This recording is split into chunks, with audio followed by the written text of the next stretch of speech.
I'm TerriTalleyVenters, and today I'm reading one of my short stories from my Elements of Mystery collection.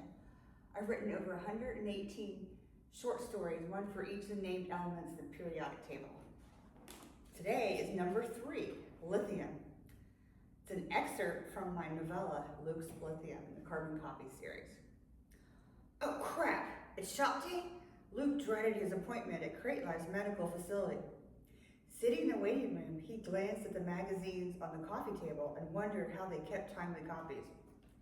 He thumbed through Sports Illustrated, knowing football would keep his mind off his upcoming shot. Chuckling, he envisioned his twin, Lily, calling him a big baby over a little shot. Luke number 1, a nurse opened the door. He stood and followed her through the medical facility's corridor. She took his weight and vitals and escorted him to the examination room and said, "The shop lady will be right in. Have fun." Continuing to immerse himself in sports, Luke didn't even look up when the door opened.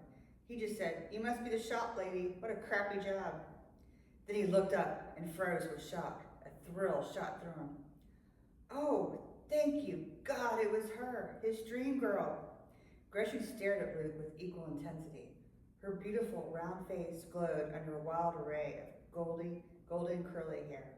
Her deep blue eyes sparkled with happiness. Think.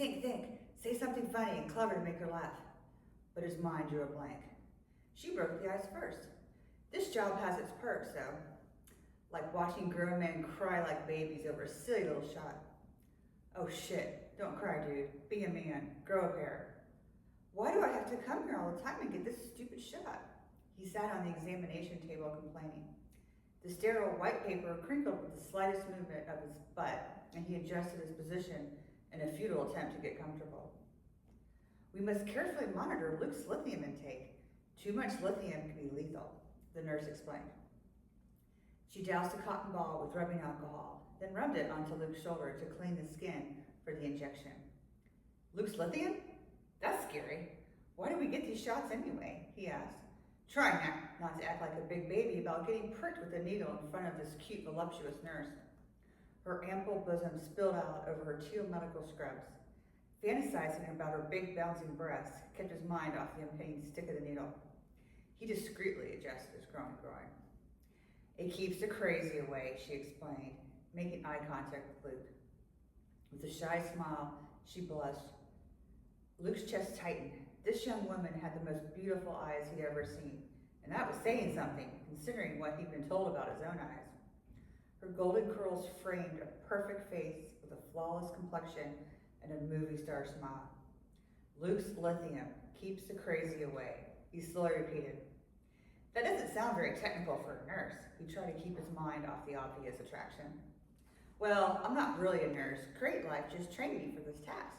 But I remember them explain that lithium acts as a mood stabilizer. It reduces risk of suicides in bipolar patients. It helps mania, major depression, and schizophrenia.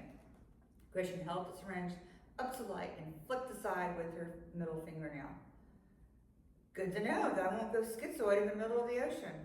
He hoped humor would subdue the precariousness of the situation.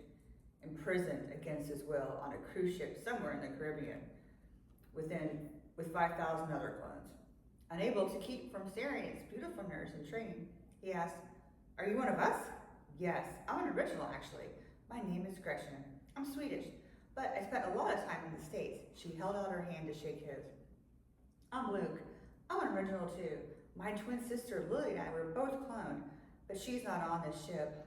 Luckily, she escaped from Baby K." Luke dropped his head. He missed his sister so much. It killed him to see her clones meandering about the ship, but none of them were his real twin. "Nice to meet you, Luke. Now, relax your arm." She squeezed his hand with a reassuring smile, signaling that this wouldn't hurt.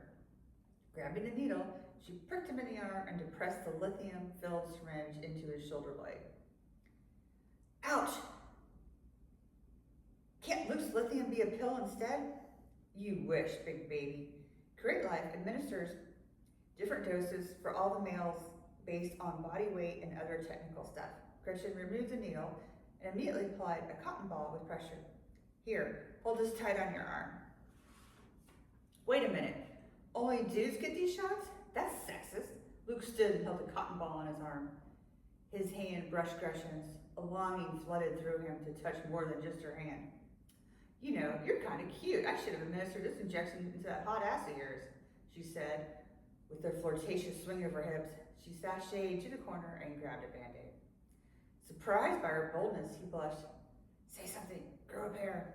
I think you're cute too. He hoped his face didn't appear as red as he feared. Smiling, she applied the Band-Aid to his arm. Yes, only dudes get lithium shots. She used air quotes to obviously poke fun of Luke and his use of surfer lingo. But us dudettes get fertility and hormone injections all the freaking time. Crate Life is afraid lithium will cross the placenta. You lost me after dudettes. Luke felt like an idiot because the only thing he knew about placentas based on watching Animal Planet was that mommy animals ate the placenta after giving birth to their young. That's okay. Crate Life has an analysis of all the passengers. Gretchen referred to the code name for the clones. But I overheard Tom Tom and Polly talking to the Crate Life scientists the other day. They're going to pair us up and breed us. Supposedly, there are huge prizes for successful procreation. Procreation? Now that's a big word I know, probably because it involves sex. Crate Life wants us clones to make babies with other clones, Gretchen smiled, like she already envisioned how beautiful their babies would be. Babies? Luke's brain digested the notion, but his dirty mind already leapt the process of making babies. Gretchen nodded. You mean I get to have sex with someone besides myself? Excitement bubbled inside him. Giggling, she blushed. You're funny. I can't imagine you lying for female companions. I'm kind of shy, and in my experience, women think I'm conceited because I just can't go up and talk to them. They have to come to me. But you're talking to me now. You're easy to talk to, Luke confessed. Hopefully I'll see you around, maybe at the pairing. She batted her eyelashes. Pairing? Oh, now I get it. I wonder what that thing on the schedule was. Duh. He shook his head, incredulous he didn't comprehend the purpose of tomorrow's pairing ceremony. Who knows? Maybe we'll get paired up together, she winked. All right, hope you enjoyed my short story. Go to elementsofmystery.com and also hit like, subscribe, and tell your friends. See you next time.